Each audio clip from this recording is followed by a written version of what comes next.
Hello friends, UPSC mains में high score करना is a guarantee that you will find your name in the final list and also you will get your preferred service. And for that, आपके mains के answers का proper evaluation होना बहुत important है. और यहाँ पे IAS network with the team of toppers और जिन्होंने लेटेस्ट यूपीएससी के इंटरव्यू दिए हैं, they will help you in your evaluation process. For further details contact us और visit our website of IAS network. Thank you. Hello everyone, my name is Amarjit Kumar. I belong to Hajipur, Bihar. I have secured All India Rank 4 in UPSC Engineering Service Examination in Electronics and Communication Engineering in 2021. Before that, I have secured All India Rank 77 in GATE ECE 2021. Currently, I am working as Executive Trainee at NTPC. Through DKT, today I will share the my preparation journey of ESC and what mistakes I did in previous year in engineering service examination. As we all know that this exam consists of three stages: prelims, mains and interview. This exam requires the comprehensive approach for preparation. For each stage we have to prepare in different way. Today I will be sharing how I prepared for each stage for this examination. While preparing for the prelims, as we all know that there are around 10 subjects in prelims paper 1 and around 15 subjects in paper 2. Paper 1 GS carries weightage of 200 marks, while paper 2 carries weightage of 300 marks. While the mains paper consists of two papers, each carrying 300 marks, total 600, and interview consists of 200 marks. Total it will be 500 prelims, 600 mains and 200 interview. Total it will be of 1300 marks. Now I will be sharing how I prepared for the prelims. While preparing for the prelims, I usually wake up at the 5 a.m. After that, I used to get fresh before 5:30 or 5:45. After that, I used to study the technical subjects till around 8, maybe approximate 1.5 hour or 2 hour before the breakfast. After that, I used to take a test of any coaching institute, maybe MedEG or S Academy, for 2 hours approx or 3 hours. After that, I used to take lunch, and after that in day I used to study maths or aptitude, and evening I used to study GS parts in between 5 to 9. Generally people लोग ऐसा करते हैं कि generally evening का time किसी साथ में घूमने का टाइम के लिए करते हैं या कुछ भी, तो उसमें टाइम बर्बाद जाती है. तो वो टाइम का मैं यूटिलाइज करता था एज ए GS पढ़ने में, ताकि मुझे ऐसा ना लगे कि मेरा टाइम भी वेस्ट हो रहा है. लाइक GS पढ़ने में मुझे उतना मन नहीं लगता था, तो हाँ उस टाइम में मुझे पड़ता था कि टाइम भी बर्बाद नहीं हो रहा है और मैं पढ़ भी रहा हूँ, ऐसा मैं लेकर चलता था. सो this was so in between 5 to 9 I used to study GS, and after that I used to take dinner, and then after in night around 1.5 hours. So I used to study for prelims around 10 to 12 hours. Now coming to the subjects, for prelims paper 1 मैंने IAS masters का follow किया था books. इसमें ethics है, project management, standard quality and environmental science है. there are around 10 subjects. for वो सब subject के लिए मैंने IAS मास्टर्स फॉलो किया था, और करेंट अफेयर्स के लिए मैंने कोई बुक फॉलो नहीं किया था जनरली. एंड मैंने सोचा था कि ICT अगर पढ़ रहा हूँ तो उससे करेंट अफेयर्स कवर हो जाएगी, और जनरली मेरा है कि करेंट अफेयर्स में जो था मैक्सिमम क्वेश्चन मुझे मिस्टेक होती थी.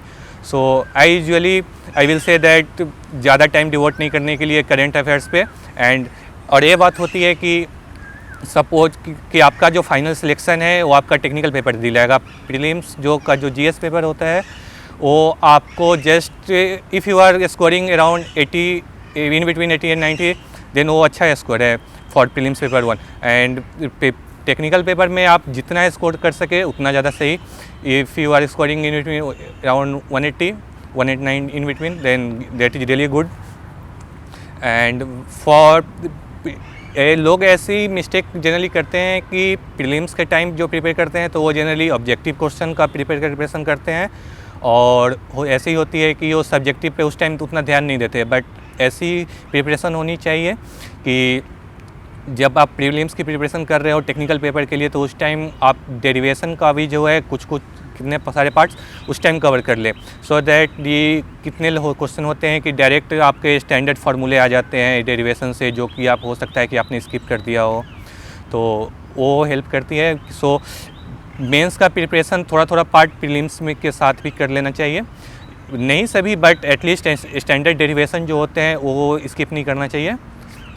और मेरी एक ये आदत थी कि जब कभी मैं टेस्ट देता था तो ऐसा करता था कि जो कोई क्वेश्चन मुझे सही लगा या जो क्वेश्चन मैंने कुछ मिस्टेक्स किए तो वो क्वेश्चन का मैं एक प्रॉपर कॉपी में क्वेश्चन लिखता था और उसका सॉल्यूशन लिखता था, जो मैं खुद सोल्व किया, उस अटेम्प्ट किया, और जो उस टेस्ट सीरीज के पेपर में दिया हुआ सॉल्यूशन।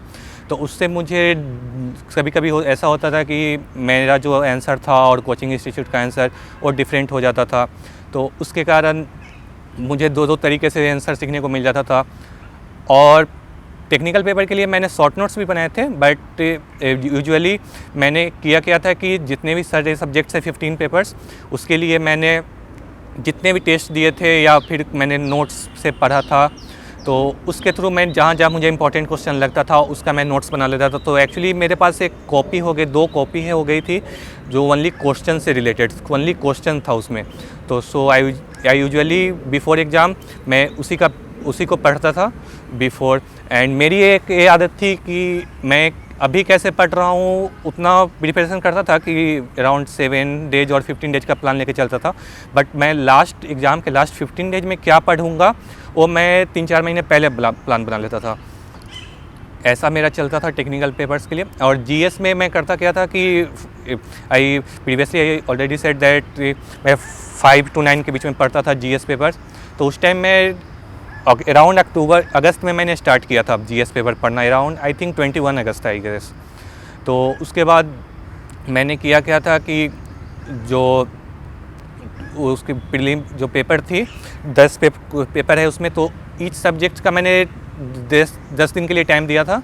तो उसके लिए मैंने अराउंड 10 डेज और अराउंड 3 to 4 आवर्स डेली, तो उसके हिसाब से मैंने नोट्स बना लिया था। तो जो जीएस का जो नोट्स था वो शॉर्ट नोट्स वो मैंने प्रिपेयर कर लिया था with the reference of the IAS masters book. And for technical subject I prepare the question notes. And coming to the books that I followed for technical subjects, I followed a MEDG books for the subjects related with the GATE, and for subjects like measurement I followed AK Saini, and advance communication का book मैं recall नहीं कर पा रहा हूँ, but मुझे net से मिली थी, वो अराउंड 300 पेजेस का था वो बुक, वो बहुत सही बुक था लगा था मुझे। और एडवांस इलेक्ट्रॉनिक्स के लिए मैंने कुछ राजावी से पढ़ी थी, तो थोड़ी बहुत हेल्प आई थी। सो जीएस पेपर का मैं प्रिपरेशन जब कर रहा था तो उस टाइम एक्चुअली होती क्या थी कि मैं टेस्ट देता था MEDG का ऑफलाइन। तो उसमें होती कभी कभी क्या थी कि टेस्ट है तो उसमें कभी कभी मेरा अराउंड यानी कि जो पेपर 1 कभी कभी होती थी ना 200 पेपर का, तो मेरा हुआ है कभी कभी कि 48 मार्क्स आए हैं, कभी एक बार तो अराउंड 43 मार्क्स से मुझे आया था एक बार, जैसा मुझे याद है मिनिमम। तो मैं ये बोलूँगा कि प्रीलिम्स पेपर 1 के लिए आप टेस्ट सीरीज के मार्क्स पे ध्यान मत दें, आप जस्ट बुक फॉलो करें, I will suggest IAS masters book, और बस अपने आप में वो कॉन्फिडेंस लाए कि हाँ मैंने पढ़ा। बाकी उसमें तो मिस्टेक्स तो ऑब्वियस है कि उसमें बहुत सारी मिस्टेक्स होती हैं, ओनली मैथ और एप्टीट्यूड पे फोकस करें, उसमें इस एक्यूरेसी का ध्यान दें। और इसमें मार्क्स को लेकर डिमोटिवेट नहीं होना है पेपर प्रीलिम्स के लिए कि मुझे कितना मार्क्स आ रहा है टेस्ट सीरीज में। आप बस अपने को ये रखें कि कॉन्फिडेंस लाएं, क्योंकि आपका फाइनल सिलेक्शन जो है वो आपका टेक्निकल पेपर ही दिलाएगा, क्योंकि आपको 300 टेक्निकल इन प्रीलिम्स और 600 technical in men's. So overall आप टेक्निकल पे ज़्यादा फोकस करें ओवरऑल। और प्रीलिम्स में जीएस पेपर 1 के लिए ऐसा करें कि आप अपने अंदर एक कॉन्फिडेंस ले आएँ कि हाँ सारे मैंने पढ़ लिया है। और current affairs I can not say that, उसके लिए मैं सही से प्रिपेयर किया, मैंने प्रिपेयर कुछ नहीं किया था एक्चुअली बोलो तो। सो केवल आईसीटी पढ़ रहा था, सोचा कि जो होगा दे, इवन मैंने अटेम्प्ट भी नहीं लिया था उसका जीएस पेपर। तो ऐसा था मेरा preparation. Now coming to the mains stage, actually मैं यहाँ पे एक बात शेयर करना चाहूँगा कि एक्चुअली मैं ESE 2020 में मैं 2 मार्क्स से फाइनल सिलेक्शन मेरा रह गया था उस टाइम। तो उस टाइम एक्चुअली हुआ क्या था कि मेरा मेंस में जो था कम मार्क्स आए थे। तो उस टाइम एक्चुअली मैंने कुछ मिस्टेक्स की थी, वो मैं शेयर करना चाहूँगा। एक्चुअली मेरी आदत थी कि गेट टाइप के क्वेश्चन सॉल्व करने की पढ़ लेता था, बट एक्चुअली मुझे वो लिखने की उतनी प्रैक्टिस नहीं थी, to be frank, in ESE 2020। And वैसे भी था कि मैं स्किप करके डायरेक्ट आंसर लिखने की आदत थी। So that's why in ESE 2020 मेरा मेंस में मार्क्स उतना सही नहीं आ पाया था। दैट्स वाई मेरा फाइनल सिलेक्शन 2 मार्क्स से रह गया था। और ये भी मैं बोलना चाहूँगा कि for ESE prelims, study all subjects, do not skip any subjects, it may be computer organization or advanced electronics, don't skip any subjects because you don't know that किस सब्जेक्ट में टफ क्वेश्चन आए, किस subject में easy. और कभी कभी ऐसा होता है कि प्रीवियस ईयर क्वेश्चन ही सेम आ जाते हैं। तो आजकल हो रहा है कि थोड़ा बहुत डिफरेंट आते हैं, बट मैक्सिमम क्वेश्चन होते हैं प्रीवियस ईयर से ही होते हैं। और now coming to the mains part, I will say what I followed in ESE 2020 first, and then after that I will say what I followed during ESE 2021. ESE 2020 का जब मैं preparation कर रहा था तब मेरी आदत थी कि मैं बहुत सारे क्वेश्चन का एक्चुअली था कि मैं ज़्यादा पढ़ने पे जा रहा था कि कहाँ से कहाँ मैं ज़्यादा क्वेश्चन देख सकूँ, ये वाली चल रही थी। बट कर क्या रहा था कि मैं उतना लिख नहीं रहा था। बट मेरी को ये था कि देख रहा हूँ क्वेश्चन कि हाँ ऐसा है, ऐसा इसका सॉल्यूशन है, ऐसा। बट उस टाइम ये था कि मैं उतना सही से लिख नहीं पा रहा था। तब लास्ट के 20-25 डेज मैंने बहुत लिखा, प्रिपरेशन किया, और मुझे लग रहा था कि मैं भी हो जाए, बट अनफॉर्चुनेटली 2 मार्क्स से मेरा रह गया था। तो मैंने देखा कि जब आप मेंस की प्रिपरेशन कर रहे हो तो यू शुड राइट इलेबोरेट, पूरा सही से एक्सप्लेन करना, पूरा सही से लिखना, वो मेरी आदत नहीं थी उतनी सही से। तो ESE 2021 के प्रिपरेशन के टाइम, और मैंने कंप्यूटर ऑर्गेनाइजेशन सब्जेक्ट भी मैंने स्किप कर दिया था 2020 के टाइम, तो वो एक थी रीज़न। तो 2021 का प्रिपरेशन जब मैंने किया तो उसके टाइम मैंने फिक्स किया कि at least daily 6 hour I have to write in copy, from 9 to 12 and in 2 to 5। मैंने उस टाइम मैं दिन में पढ़ूँ या ना पढ़ूँ उससे मुझे कोई मतलब नहीं था, बट ये 6 आवर मैं अपने कॉपी में लिखूँगा कुछ भी, ये मेरा प्लान था। सो दैट कि मेरा लिखने का हैबिट हो वो मेरी को आए। सो इससे मुझे बहुत कुछ फ़ायदा मिला। और मैंने इस साल कंप्यूटर ऑर्गेनाइजेशन बहुत ईजी सब्जेक्ट्स है as I think compare to advance communication. So मैंने वो पढ़ा, प्रीवियस ईयर मैंने एडवांस कम्युनिकेशन पे ज़्यादा टाइम दे दिया था। तो ऐसा मैंने कर किया। और आई प्रीवियस ईयर क्वेश्चन मैंने अराउंड 2 times सॉल्व किए। Even for prelims also I will say that you should solve previous year question at least 2 times। सो जैसा मैंने बोला कि वो अराउंड 6 आवर मैं वो लिखता ज़रूर था अपने कॉपी पे। उसके बाद ये आदत सी हो गई थी मुझे करने की, लिखने की, सो दैट मेरा स्पीड भी मेंटेन रहे। और उसके बाद मैंने क्या था कि जो कभी भी मुझे थोड़ा एक्स्ट्रा क्वेश्चन लगते थे कि न्यू क्वेश्चन, तो उसके लिए मैंने कॉपी में जब नोट्स बना लिया था। और मेंस के लिए मैंने जो सिविल सर्विसेज का भी आता है क्वेश्चन, इलेक्ट्रिकल इंजीनियरिंग का क्वेश्चन, वो मैंने लगाए थे। सो उससे भी मुझे बहुत सारी हेल्प मिली। एंड मेंस में जैसा कि पेपर 1 में होता है कि एनालॉग एंड नेटवर्क है, तो उस पर मैंने ज़्यादा ध्यान दिया था कि वो वेटेज भी ज़्यादा कैरी करता है। तो अच्छे से उसका मैंने कि कुछ भी लिखूँ तो सही से स्टेप्स बहुत ध्यान देता था। पहले first anyone should focus on accuracy then on speed. तो मैं पहले जब ध्यान देता था तो भले ही मैं क्वेश्चन ज़्यादा सॉल्व नहीं कर पा रहा हूँ 9 to 12 के बीच में, बट मैं एक्यूरेसी पे ज़्यादा ध्यान देता था, और 2 से 5 के बीच में भी। तो पहले मैंने एक्यूरेसी पे फोकस किया कि how I can improve my accuracy.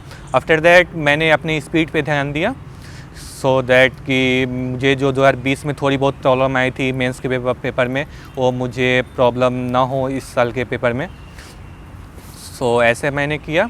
After that coming to the interview part, ये इंटरव्यू जो है वो प्रीलिम्स और मेंस से टोटली अलग है, रिक्वायरमेंट मांग करता है। इसमें हम लोग को अपने बारे में जब हम लोग डेफ फिलअप करते हैं तो हमें एकदम सही सोच समझ के प्रिपेयर करना चाहिए, बढ़ना चाहिए कि क्या फिलअप करेंगे, सो दैट कि अगर उसके बारे में मुझे पूछा जाए तो उसका मैं जवाब दे सकूँ वहाँ पे टाइम पे। तो ऐसे जो भी भरे सोच समझ के भरे, कम रहे बट हाँ उसके बारे में आप सही रहो, उतना नहीं कि हाँ मुझे मैंने फिलअप कर दिया कि दिखाने के लिए, और ऐसा ना हो कि उस टाइम उसके बारे में किसी पूछे तो मैं बता ना पाऊँ। लाइक फॉर मी ऑल्सो, मैंने जो था कि मैंने जस्ट रिसेंटली एनटीपीसी ज्वाइन करने वाला था जनवरी में, और डेफ 7 जनवरी को मैंने किया था फाइनल फिलअप। तो एक्चुअली मैंने ज्वाइन नहीं किया था एनटीपीसी, तो डेट से मैंने एनटीपीसी वहाँ पे लिखा भी नहीं कि क्योंकि मैं भी वहाँ से क्वेश्चन पूछ देते, सो मैंने लिखा नहीं था कि अगर पूछ दी या उसके बारे में तो मैं उस टाइम क्या बता पाऊँगा कि क्या नॉलेज कब होगी इंटरव्यू, वो भी श्योर नहीं था। दैट्स वाई मैंने किया नहीं था। तो जो भी भरो ऐसा नहीं कि वहाँ पर दिखाना हो, हाँ उस जितना भरो उसके बारे में मुझे पता होना चाहिए कि हाँ मैं क्या करने वाला बोलने वाला हूँ ये सब। और ये इसमें होती है कि मेरा जैसा इंटरव्यू एक्सपीरियंस 2020 में था, तो उस टाइम मुझे हुआ था क्या था कि मैक्सिमम क्वेश्चन जो थे वो मेरा पढ़ा हुआ पार्ट से पूछा हुआ था, तो 2020 का मेरा सही था। बट 2021 में जो हुआ वो मैक्सिमम क्वेश्चन जो थे वो मुझे नहीं आती थी, वो टोटली न्यू थे। वो लोग मैक्सिमम मुझे इलेक्ट्रिकल डिपार्टमेंट से क्वेश्चन पूछ रहे थे, लाइक चॉपर्स क्या है, बक कन्वर्टर, रिले, तो सब मुझे समझ में नहीं आ रहा था। तो मुझे लग रहा था कि मेरा इंटरव्यू सही नहीं जा रहा है।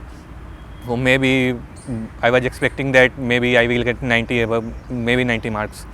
तो बट इट वॉज दैट मैं कॉन्फिडेंस था कि हाँ मुझे जो आ रही है वो सही आ रही है। तो जो क्वेश्चन का जो मेरे डोमेन में था उसका मैंने जवाब दिया, वो सही होना चाहिए। तो वही था, मैंने कि डरना नहीं है वहाँ पे, अपना कॉन्फिडेंस बना के रखना है, जो भी बोलो सच बोलो, वो वाली बात रहती है वहाँ पे।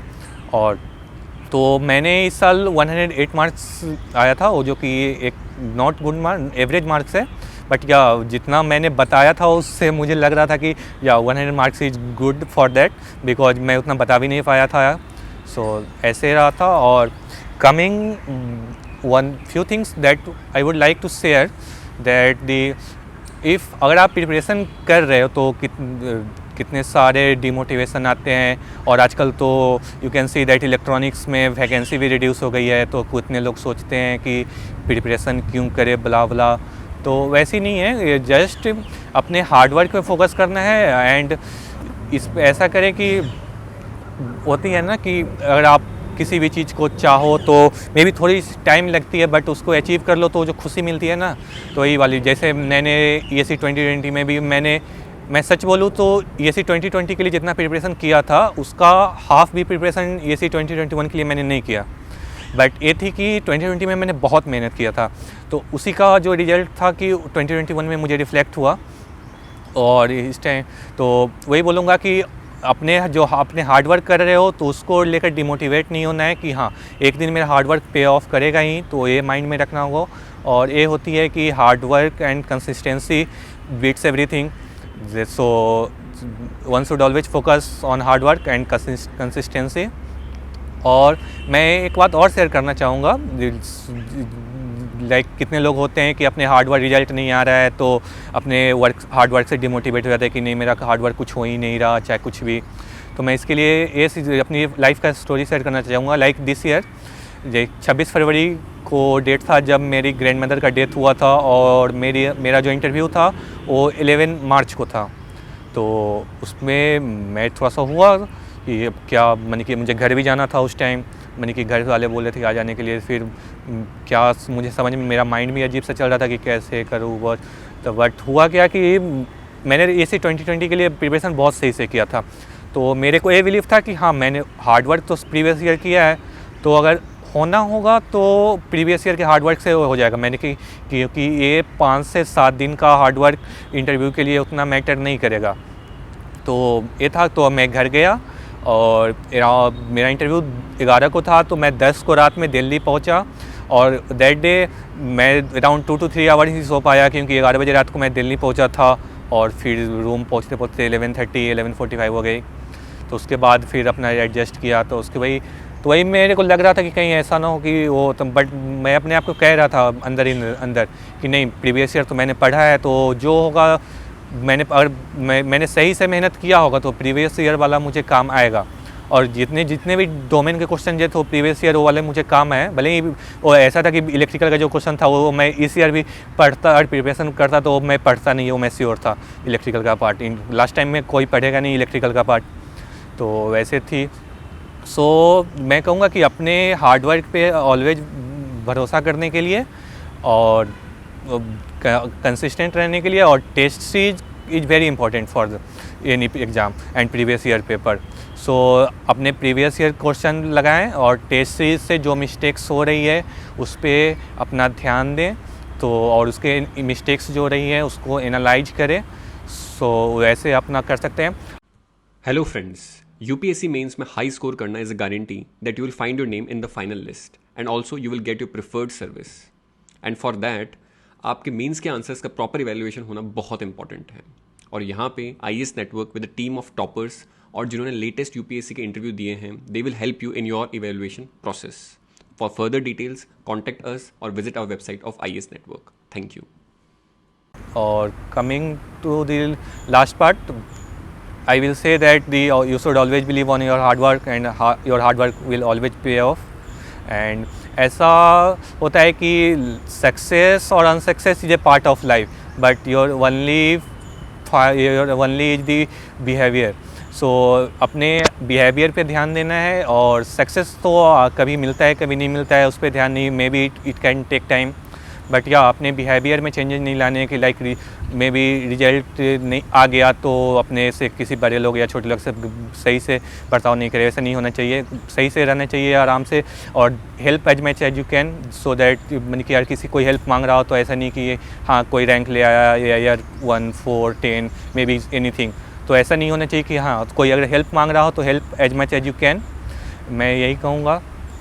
And at last I would like to say thanks to my family, friends, teachers, and last I would like to thank DKT for giving this opportunity to share my experience of the ESC 2020 and ESC 2021. Thank you.